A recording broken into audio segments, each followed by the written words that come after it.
The stress of the coronavirus pandemic is taking its toll on all of us. There's the ever-present fear that you or a loved one could catch the virus. On top of the strain of having to work and learn from home.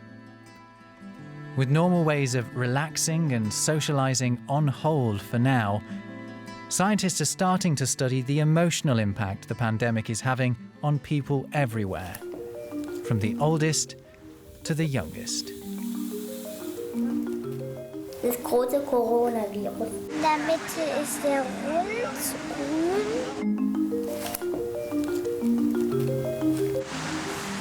Und dazu alle Krankenhäuser auf der ganzen Welt sind fast vollgestopft mit Menschen. Weil vor Corona vermisse ich Kino, Schwimmbad, Döner, Freunde treffen. Ich vermisse Oma und Opa.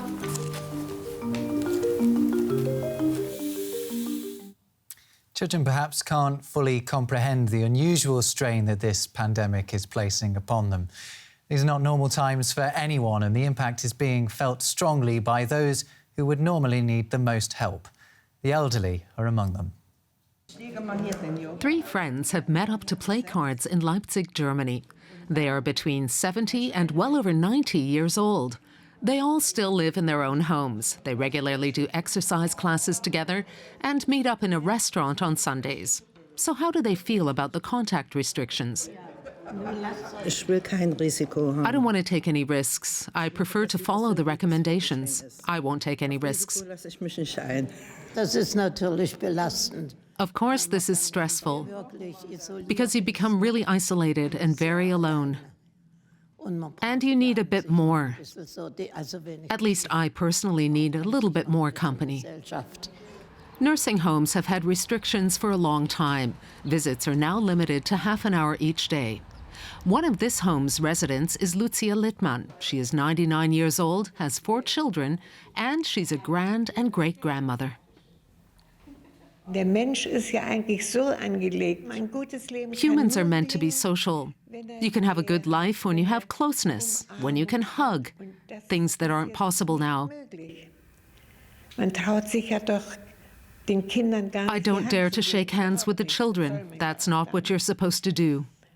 And that's the hardest part. Nicht mehr kann. Lucia Littmann has experienced a lot in her life, escaped from war, illnesses, and great upheavals. Wir können nur gelassen All we can do is stay calm and accept whatever comes our way. annehmen, was auf uns zukommt. The only thing we can influence is by being considerate to each other. Rücksicht nehmen. The impact of the coronavirus on the mental health of people of all ages is something that's being studied very closely. We can now speak to Professor Christoph Karel from the Charité Medical School here in Berlin. He's conducting a major international survey called the Collaborative Outcomes Study on Health and Functioning During Infection Times, or COFIT for short, and I think we need a short version of that. Thank you very much for joining us, Professor. I mean, what's the aim of your study? Yes, when COVID hit the world, we were stunned by it, myself and Marco Solmi, the co-PI, and we thought we need to do something to learn from it and feel fortified. So the idea is to stay and be fit, co-fit, during the COVID pandemic and other pandemics, trying to understand who are the people who are at highest risk of having poor outcomes from it, and what are coping strategies to actually do well during the pandemic, so that we could learn from individuals for individuals, but also to do something like evidence-based governance, that politicians and society could learn from what kind of strategies to deal with the pandemic help both physical and mental well-being, or actually make it worse. So what sort of thing are you asking people? So we're asking many things. It's a long survey. That's a little bit of a weakness, about 30 minutes for adults and adolescents and about 15 to 20 minutes for children aged 6 to 13. We're asking them obviously where they live, how they live, whether they know someone who has been infected or they've been infected themselves, if they're in quarantine right now or not, but also do they have a physical or mental illness already, and what is their help-seeking behavior during the pandemic? Are they getting the medication or the care they need? And then we ask symptoms, looking at not full validated scales, but we drew out single questions to be as diagnostic as possible, having as many mental domains and physical domains we want to cover.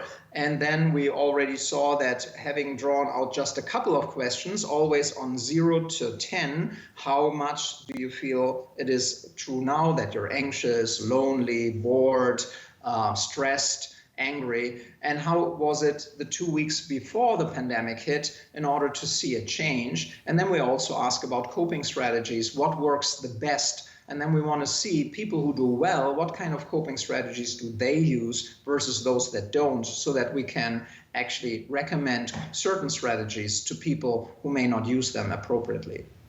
There are already certain theories on the impact that the pandemic's been having on mental health. Are there specific ideas that you're trying to either challenge or prove with this survey? So, I mean, we are looking both at non-modifiable risk factors, which are basically subgroup definitions, and modifiable risk factors. So can we do something that we want to change? So, for example, how much people walk outside, how much they are in contact with others. Is it just personal contact, or what about also online contact that is already pretty good? What about telemedicine that supplements for in-person visits and can still maintain well-being? So we're testing a couple of also resilience factors. Does resilience change over time, or is it something that you are born with into the pandemic? What about altruism? Can altruistic behavior change and thereby also improve outcomes? These are all some of the questions we're asking. We've been looking on the programme at specifically the impact for young people and older people. Are there specific groups that you are expecting to see the pandemic having a larger impact on? Yeah, so we're looking at, first of all, it's an anonymous survey for the general population, but we're very interested in subgroups: migrants, pregnant women, women in general, the young, the very old, the people who live alone, frontline healthcare workers. All of these will be examined. We currently have 110,000 people across the world, 147 countries, 6 continents to participate. We need more people to understand it better. But what we've learned already is that women seem to bear the brunt. They have more stress, they're more angry, and they also feel somewhat more lonely than males. And particularly, it seems those that have to do triple tasking. They're at home running the household, but they have to do homeschooling and maybe also do home office kind of work. And it seems that they are much more affected, or they're more open and honest about it, because also more women participated in the survey so far. Well, it'll be interesting to see which groups do turn out to be the greater effective. Professor Christoph Carrel from the Charité Medical School and the COFIT study, thanks for joining us. Thanks for having me. And you can take part in this survey by visiting cofit.com. They want people from all over the world, and it's available in lots of different languages, and you can help create a better understanding of the human impact of COVID-19. Now is the part of the programme where we put one of your questions submitted through our YouTube channel to our science correspondent, Derek Williams.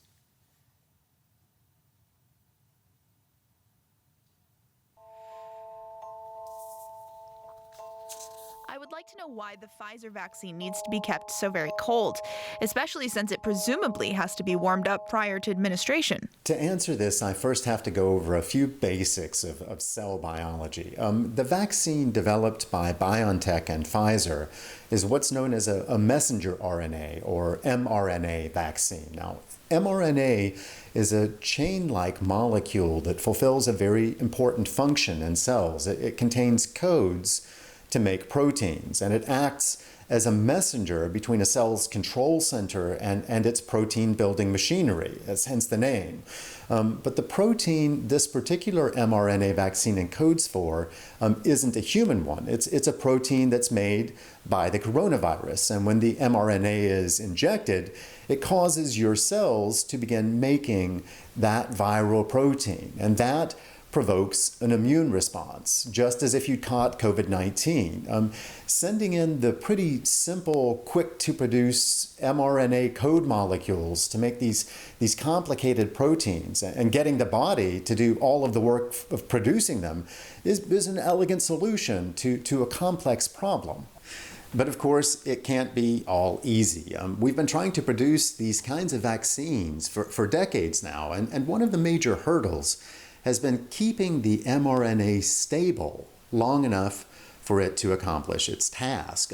After all, messenger RNA isn't built to last, and the cell, it's supposed to break down again after its proteins have been produced, not hang around, because that would cause all kinds of problems. So lots of the research in the field involves keeping this pretty fragile molecule stable, and one way to do that is to coat it in a specially designed molecular envelope and then freeze it at ultra low temperatures.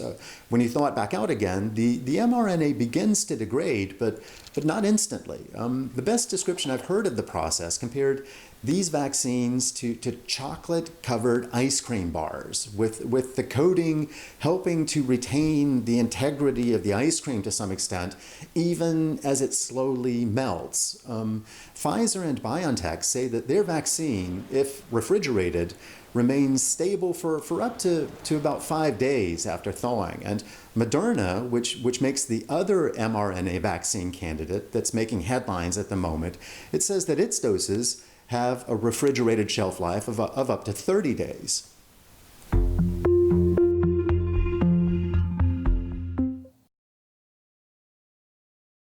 Posted as a comment on our YouTube channel. That's all from us. Stay healthy.